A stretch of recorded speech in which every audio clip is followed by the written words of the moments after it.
Freedom ಪಾರ್ಕ್ನಲ್ಲಿ ಕರ್ನಾಟಕ ರಾಜ್ಯ ಬಲಗೈ ಸಮುದಾಯಗಳ ಒಕ್ಕೂಟ ವತಿಯಿಂದ ಒಳಮೀಸಲಾತಿ ರಹಿತ ಹಳೆ ಮೀಸಲಾತಿಯ ಜಾರಿಗಾಗಿ ಒತ್ತಾಯಿಸಿ ಬೃಹತ್ ಪ್ರತಿಭಟನಾ ಸಮಾವೇಶ. ಭಾರತದ ಸರ್ವೋಚ್ಚ ನ್ಯಾಯಾಲಯವು ದಿನಾಂಕ 01.08.2024 ರಂದು ಒಳಮೀಸಲಾತಿಯನ್ನು ನೀಡಲು ಆಯಾ ರಾಜ್ಯಗಳಿಗೆ ಅಧಿಕಾರವಿದೆ ಎಂದು ತೀರ್ಪು ನೀಡಿದ್ದು, ಪರಿಶಿಷ್ಟ ಜಾತಿಯಲ್ಲಿ ಬರುವ ಎಲ್ಲ ಉಪಜಾತಿಗಳಿಗೂ ಸೂಕ್ತ ಪ್ರಾತಿನಿಧ್ಯ ಸಿಗದ ಬಗ್ಗೆ ಖಚಿತವಾದ ಅಂಕಿಅಂಶಗಳ ವರದಿ ಆಧಾರದ ಮೇಲೆ ಹಾಗೂ ಅಗತ್ಯವಾದ ಪೂರ್ಣ ಅಂಕಿಅಂಶಗಳನ್ನು ಪಡೆದು ಒಳಮೀಸಲಾತಿ ನೀಡಬಹುದೆಂದು. ಆದರೆ ಅನುಕೂಲ ಸಿಂಧು ರಾಜಕೀಯಕ್ಕಾಗಿ ಮನಸ್ಸಿಗೆ ಬಂದಂತೆ ಒಳಮೀಸಲಾತಿ ನೀಡಲಾಗದು ಎಂದು ರಾಜ್ಯ ಸರ್ಕಾರಗಳು ಮಾಡುವ ಮೀಸಲಾತಿ ವರ್ಗೀಕರಣವು ನ್ಯಾಯಾಂಗದ ಪುನರ್ ಪರಿಶೀಲನೆಗೆ ಒಳಪಟ್ಟಿರುತ್ತದೆ ಎಂದು ತೀರ್ಪಿನಲ್ಲಿ ಸ್ಪಷ್ಟಪಡಿಸಿದೆ. ಸದರಿ ತೀರ್ಪಿನನ್ವಯ ಕರ್ನಾಟಕ ಸರ್ಕಾರವು ನ್ಯಾಯಮೂರ್ತಿ ನಾಗಮೋಹನ್ ದಾಸ್ ರವರ ಅಧ್ಯಕ್ಷತೆಯಲ್ಲಿ ಒಳಮೀಸಲಾತಿ ಏಕ ಸದಸ್ಯ ವಿಚಾರಣಾ ಆಯೋಗವನ್ನು ನೇಮಕ ಮಾಡಿ ಸಮೀಕ್ಷೆ ನಡೆಸಿ ವರದಿಯನ್ನು ದಿನಾಂಕ 04.08.2025 ರಂದು ಪಡೆದು ದಿನಾಂಕ 18.08.2025 ರಂದು ಸಚಿವ ಸಂಪುಟದಲ್ಲಿ ನಿರ್ಣಯ ಕೈಗೊಂಡು ದಿನಾಂಕ 03.09.2025 ರಂದು ನೇರ ನೇಮಕಾತಿಗೆ ಸಂಬಂಧಿಸಿದಂತೆ ಹೊರಡಿಸಿರುವ ಆದೇಶವು ಪರಿಶಿಷ್ಟ ಜಾತಿ ಬಲಗೈ ಸಮುದಾಯಕ್ಕೆ ಮರಣ ಶಾಸನವಾಗಿದೆ.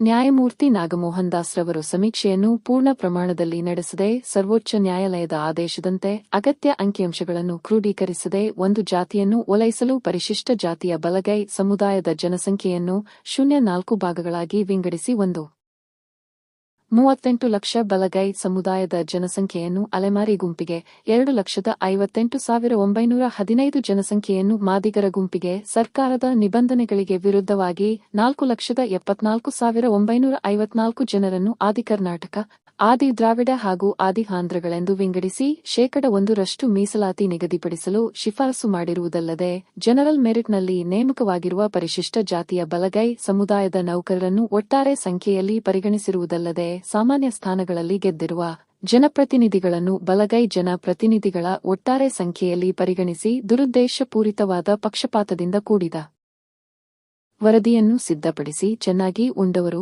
ತ್ಯಾಗ ಮಾಡಬೇಕು ಎಂದು ಉದ್ದೇಶಪೂರ್ವಕವಾಗಿಯೇ ಬಲಗೈ ಸಮುದಾಯಕ್ಕೆ ಯಾವುದೇ ಮೀಸಲಾತಿ ಸೌಲಭ್ಯ ದೊರೆಯದಂತೆ ವರದಿ ನೀಡಿರುತ್ತಾರೆ. ಚಲವಾದಿ ಮಹಾಸಭಾದ ಮುಖಂಡರು ಬಂಧುಗಳೇ, ಇವತ್ತು ಕರ್ನಾಟಕ ರಾಜ್ಯಾದ್ಯಂತ ಅನ್ಯಾಯದ ವಿರುದ್ಧ ಇವತ್ತು ಸಮರ ಸಾರಿರುತ್ತಂತ ನಮ್ಮ ಬಲಗೈ ಸಮಾಜದ ಮುಖಂಡರು ಇವತ್ತು ಜ್ಞಾನಪ್ರಕಾಶ ಸ್ವಾಮೀಜಿ ಅವರ ನೇತೃತ್ವದಲ್ಲಿ ಇವತ್ತು ಅವಿಜ್ಞಾನಿಕವಾಗಿರ್ತಕ್ಕಂಥ ನಾಗಮೋಹನ್ ದಾಸ್ ವರದಿಯಲ್ಲಿ ಈ ಒಂದು ಬೃಹತ್ ಪ್ರತಿಭಟನೆಯನ್ನು ಹಮ್ಮಿಕೊಂಡಿದ್ದೇವೆ. ಈ ಪ್ರತಿಭಟನೆ ಬಹುಸಂಖ್ಯಾತರಾಗಿರ್ತಕ್ಕಂಥ ಬಲಗೈ ಸಮುದಾಯವನ್ನು ಕೇವಲ ಅಲ್ಪಸಂಖ್ಯಾತರನ್ನಾಗಿ ಮಾಡಿ ಅವಿಜ್ಞಾನಿಕ ವರದಿ ಮಾಡಿರ್ತಕ್ಕಂಥ ರಾಜಕೀಯ ಷಡ್ಯಂತ್ರ ಕೂಡ ಈ ನಮ್ಮ ಸಮುದಾಯ ತೊಳೆಯುವಲ್ಲಿ ಪ್ರಮುಖ ಪಾತ್ರ ವಹಿಸಿದೆ. ಇವತ್ತು ಮಾನ್ಯ ಮುಖ್ಯಮಂತ್ರಿಗಳು ಇವತ್ತೇನಾದರೂ ಈ ಸರ್ಕಾರ ಆಳ್ತಾ ಇದ್ದಾರೆ, ಸಮುದಾಯದ ಒಂದು ಹಣದ ಮೇಲೆ ನೀವು ಇವತ್ತು ಸರ್ಕಾರವನ್ನು ಆಳ್ತಾ ಇದ್ದೀರಿ. ಇವತ್ತು ರಾಜ್ಯದಲ್ಲಿ ನಿಮಗೆ ಸಮುದಾಯದವರು ಬಿಜೆಪಿಯನ್ನು ಬೆಂಬಲಿಸಿದರೆ, ಬಲಗೈ ಸಮುದಾಯದವರು ನಾವು ಮಲ್ಲಿಕಾರ್ಜುನ ಖರ್ಗೆ ಅವರ ಒಂದು ಅನುಯಾಯಿಗಳು ಕಾಂಗ್ರೆಸ್ ಪಕ್ಷವನ್ನು ಬೆಂಬಲಿಸಿದ್ದಕ್ಕೆ ಇವತ್ತು 135 ಸೀಟ್ಗಳು ಬರಲು ಸಾಧ್ಯವಾಯಿತು. ಆರೋಗ್ಯದಿಂದ ಇವತ್ತು ನಾವು ಸರ್ಕಾರದ ನಿರ್ಣಯದಲ್ಲಿ ಪ್ರಮುಖ ಪಾತ್ರ ವಹಿಸಿರ್ತಕ್ಕಂಥ ದೀನಬಂಧುಗಳು ಅಂದರೆ ಚಲವಾದಿ ಮಹಾಸಭಾ ಇಲ್ಲಿ ಅನ್ಯಾಯ ಮಾಡಿರ್ತಕ್ಕಂಥದ್ದು ದುರದೃಷ್ಟಕರ. ನಿಮಗೆ ಏನಾದರೂ ನೈತಿಕ ಹಕ್ಕಿದ್ದರೆ ನಿಮ್ಮನ್ನು ಮುಖ್ಯಮಂತ್ರಿ ಮಾಡಿರ್ತಕ್ಕಂಥ ಬಲಗೈ ಸಮುದಾಯಕ್ಕೆ ನ್ಯಾಯ ದೊರಕಿಸಿಕೊಳ್ಬೇಕು. ಇಲ್ಲ ಅಂತಂದ್ರೆ ಮುಂದಿನ ಕಾಂಗ್ರೆಸ್ ಅನ್ನು ನಿರ್ಮಾಣ ಮಾಡುವಂತ ವ್ಯವಸ್ಥೆ ಚಲವಾದಿ ಮಹಾಸಭಾ ಬಲಗೈ ಸಮುದಾಯದ ಎಲ್ಲ ನಾವು ನಿರ್ಧಾರ ಮಾಡಬೇಕಾದಂತಹ ಸಂದರ್ಭ ಆಯೋಗದಿಂದ ಮಾನ್ಯ ಮುಖ್ಯಮಂತ್ರಿ ದಯವಿಟ್ಟು ಯಾವುದೇ ರಾಜಕೀಯ ಮಾಡದೆ ಯಾವುದೇ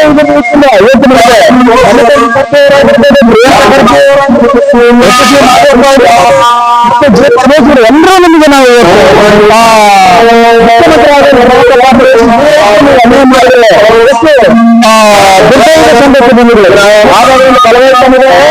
ಕರ್ನಾಟಕದಲ್ಲಿ ಕೇವಲ ಅಂಕಿ ಸಂಖ್ಯೆಗಳಲ್ಲಿ 35 ಲಕ್ಷ ಕೊಡ್ತಾರೆ. ಆದರೆ ಕರ್ನಾಟಕದಲ್ಲಿ ನಾವು 75 ಲಕ್ಷಕ್ಕೂ ಹೆಚ್ಚು ಜನಸಂಖ್ಯೆ ಸ್ವತಂತ್ರದ ಮೂಲಕ ನಮ್ಮ ಜನಸಂಖ್ಯೆಯನ್ನು ಕಡಿಮೆ ಮಾಡುವಂತ ಮುಂದಿನ ದಿನಗಳಲ್ಲಿ ಮತ್ತೆ ಈ ಕಾಂಗ್ರೆಸ್ ಏನಾದ್ರು ಅಧಿಕಾರಕ್ಕೆ ಬರಬೇಕಂದ್ರೆ ಚಲವಾದಿ ಹೊರೆಯ ಸಮುದಾಯಕ್ಕೆ ನೀವು ನ್ಯಾಯ ಧರಿಸಿಕೊಡ್ಬೇಕು. ಈ ಒಂದು ವೈಜ್ಞಾನಿಕ ವರದಿಯಲ್ಲಿ ಭ್ರಷ್ಟಾಚಾರ ವಾಸನೆ ಕಂಡು ಬಂದಿದೆ. ಆ ಭ್ರಷ್ಟಾಚಾರ ತನಿಖೆ ಮಾಡಬೇಕು. ಸುಪ್ರೀಂ ಕೋರ್ಟ್ ಜಡ್ಜ್ಗಳ ನೇತೃತ್ವದಲ್ಲಿ ನಾಗಮೋಹನ್ ದಾಸ್ ಅನ್ನುವಂತ ವ್ಯಕ್ತಿಯ ಆ ಜಡ್ಜ್ ಅನ್ನುವಂತ ಏನಂತಾರೆ ಯಾವುದೇ ಭ್ರಷ್ಟಾಚಾರ ಮಾಡಿ ಅನ್ಯಾಯ ಆದವರಿಂದ ಅದನ್ನು ಭ್ರಷ್ಟಾಚಾರದ ವಾಸನೆಯನ್ನು ಬಯಲುಗೊಳ್ಳುವಂತ ಹೇಳ್ತಾ ಮಾನ್ಯ ಮುಖ್ಯಮಂತ್ರಿಗಳು ನಿಮಗೆ ಕೊನೆ ಸಂದೇಶವನ್ನು ಸಮುದಾಯದಿಂದ ಏನಾದ್ರು ಕೂಡಲೇ ನಮ್ಮ ಸಮುದಾಯಕ್ಕೆ ಎ ದರ್ಜೆಯಲ್ಲಿ ಎ ದರ್ಜೆಯಲ್ಲಿ ನಮಗೆ ನೇಮಕಾತಿ ಮಾಡಿಕೊಡಬೇಕು. ಬಿ ದರ್ಜೆಯಲ್ಲಿ ಮತ್ತೆ ಕಡಿಮೆ ಸಂಖ್ಯೆ ಹೊಂದಿದ್ದಂತೆ ಎರಡೇ ಸಮುದಾಯ ನೋಡಬೇಕು. ಇಲ್ಲದಾದಲ್ಲಿ ಈ ಅವೈಜ್ಞಾನಿಕ ವರದಿಯನ್ನು ಸಂಪೂರ್ಣವಾಗಿ ತಿರಸ್ಕರಿಸಬೇಕು ಸಮುದಾಯದ ಒತ್ತಾಯವನ್ನು ಮಾಡುತ್ತದೆ. ಈ ಸಮುದಾಯವನ್ನು ಪರಿಗಣಿಸಬಾರದಂತೆ ಹೇಳ್ತಾ ಎಚ್ಚರಿಸುವ ಮೂಲಕ ಈ ಅವೈಜ್ಞಾನಿಕ ವರದಿಯನ್ನು ಸಂಪೂರ್ಣವಾಗಿ ತಿರಸ್ಕರಿಸಬೇಕು ಅಂತ ನಾವು ಬಲಗಾಯ ಸಮುದಾಯದ ಒತ್ತಾಯವನ್ನು ಮಾಡುತ್ತೇವೆ. ಜೈ ಭೀಮ್, ಜೈ ಭಾರತ್, ನಮೋ ಬುದ್ಧಾಯ. ಜೈ ಭೀಮ್, ನಮೋ ಬುದ್ಧಾಯ. ಇವತ್ತು ನಡೆದಂತ ಕರ್ನಾಟಕ ರಾಜ್ಯ ಮಹಾ ಒಕ್ಕೂಟ ಏನಿದೆ, ಇಡೀ ರಾಜ್ಯಕ್ಕೆ ಬಲಗೈ ಸಮುದಾಯದ ಸಂಬಂಧಿತ ಜಾತಿಗಳ ಮಹಾ ಒಕ್ಕೂಟ ಏನು ಅಂದ್ಬಿಟ್ಟು ಇವತ್ತು ಇಡೀ ರಾಜ್ಯಕ್ಕೆ ಸಂದೇಶ ಹೊರಟಿದೆ.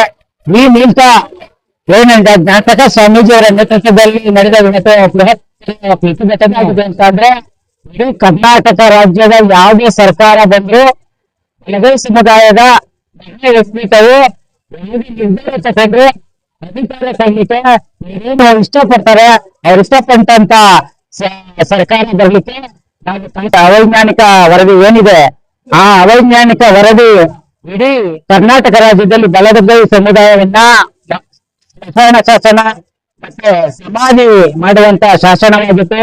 ಈ ನಾಗಮೋಹನ್ ದಾಸ್ ವರದಿಯ ಏನು ಹಳೆ ಬಾಬಾ ಸಾಹೇಬ್ ಅಂಬೇಡ್ಕರ್ ಅವರು ಬರೆದಿದ್ದಾರೆ. ಯಾವುದೇ ತರಹದ ಒಳ ಮೀಸಲಾತಿ ಇಲ್ಲ. ನಮ್ಮ ಉದ್ದೇಶ ಇಷ್ಟೇ, ಯಾವುದೇ ಸಮುದಾಯವನ್ನು ಯಾವ ಮೇಲ್ವರ್ಗದ ಸಮುದಾಯವನ್ನು ಉದ್ದೇಶವಿಟ್ಟು ನಾವು ವೇದಾಂತ ಮಾಡ್ತಾ ಇಲ್ಲ. ಅಧಿಕ ಸಮುದಾಯ ಅಂತ ಏನ್ ಹೇಳ್ತೀವಿ, ಬಿಂಬಿಸ್ಕೊಂಡಿದೀವಿ. ನಾವು ಒಂದೇ ತಾಯಿಯ ಎರಡು ಮಕ್ಕಳಿದ್ದಂಗೆ ಬೇರೆ ಬೇರೆ ಮೇಲ್ವರ್ಗದ ಹುನ್ನಾರಗಳು ನಮ್ಮಿಂದ ಹೊರದಾಡಿ ಇಡೀ ಕರ್ನಾಟಕ ರಾಜ್ಯದಲ್ಲಿ ದಲಿತ ಇದನ್ನ ಬದಿಗೊತ್ತಬೇಕು. ದಲಿತ ವರ್ಗದವರು, SC/ST ವರ್ಗದವರು ಮುಖ್ಯಮಂತ್ರಿ ಅರ್ಹರಲ್ಲ ಅಂತ ಹೇಳಿ ಹುನ್ನಾರವನ್ನ ನಡೆಸಿದ್ರು. ಆ ಹುನ್ನಾರ ಇವತ್ತು ಬಲಗೈ ಸಮುದಾಯದ ಒಕ್ಕೂಟ ಏನು ಹೋರಾಟದ ಮುಖಾಂತರ ಹುನ್ನಾರ ಯಾವುದೇ ತರದ ಸಕ್ಸಸ್ ಆಗದೆ ಬಲಗೈ ಸಮುದಾಯ ಮತ್ತೆ ಸಂಬಂಧಿತ ಜಾತಿಗಳು ನೆನೆಸಿದ್ರೆ ಮುಖ್ಯಮಂತ್ರಿಯನ್ನ ಹುಟ್ಟಾಕಬಲ್ಲ ಸಮುದಾಯ ಯಾವ್ದಾದ್ರು ಇದ್ರೆ ಇಡೀ ಕರ್ನಾಟಕ ರಾಜ್ಯದಲ್ಲಿ ಬಲಗೈ ಸಮುದಾಯ ಅಂತ ಹೇಳಿ ಇವತ್ತು ನಡೆದ ಜ್ಞಾಪಕ ಸ್ವಾಮೀಜಿಯವರ ನೇತೃತ್ವದಲ್ಲಿ ನಡೆದ ಪ್ರತಿಭಟನೆ ಸಾಕ್ಷಿಯಲ್ಲಿ ಈ ಮೂಲಕ ವ್ಯಕ್ತಪಡಿಸ್ತೀನಿ ಮಾಡಿ. ಇನ್ನು ಮುಂದೆ ಮುಖ್ಯಮಂತ್ರಿಗಳ ಆದೇಶ ಪ್ರಕಾರ ಈ ತಾನೇ ಬಂದ ಆದೇಶ ಪ್ರಕಾರ ಯಾವುದೇ ರಿಜಿಸ್ಟರ್ ಬಿದ್ದೆ ಆಗಿರ್ಬೋದು, ಯಾವುದೇ ಒಳ ಮೀಸಲಾತಿ ಆಗಿರ್ಬೋದು, ಅದನ್ನ ಮುಂದುವರ್ಸಲ್ಲ. ಏನಾದ್ರು ಮುಂದುವರ್ಸೋದಿದ್ರೆ ಕೇಂದ್ರ ಸರ್ಕಾರದ ಏನು ತೀರ್ಮಾನ ಮೇರೆಗೆ ನಾವು ಕರ್ನಾಟಕ ಸರ್ಕಾರ ಕಳಿಸ್ತೀವಿ. ಅಲ್ಲಿವರೆಗೆ ಯಾವುದೇ ತರಹದ ನಾವು ನಿಲುವನ್ನು ತಗೊಳ್ಳಲ್ಲ ಅಂತ ಹೇಳಿ ಮಾನ್ಯ ಮುಖ್ಯಮಂತ್ರಿ ಹೇಳಿದ್ದಾರೆ. ಒಂದು ವೇಳೆ ಮುಂದಿನ ದಿನಗಳಲ್ಲಿ ಮಾನ್ಯ ಮುಖ್ಯಮಂತ್ರಿಗಳು ಒಳ ಮೀಸಲಾತಿಯನ್ನ ಜಾರಿಗೊಳಿಸಕ್ಕೆ ಇಷ್ಟಪಟ್ರೆ ಏನು ಕಾಂಗ್ರೆಸ್ ಸರ್ಕಾರ, ಸಿದ್ದರಾಮಯ್ಯ ನೇತೃತ್ವದ ಕಾಂಗ್ರೆಸ್ ಸರ್ಕಾರ ದಿನವೇ ಸರ್ಕಾರ ಕೆಳಗೆ ಇಳಿತದೆ ಅಂತ ಹೇಳಿ ಈ ಮೂಲಕ ವ್ಯಕ್ತಪಡಿಸ್ತಾ ಇದ್ದೀವಿ. ಪುರಸಭೆ ಮಾಜಿ ಸದಸ್ಯರು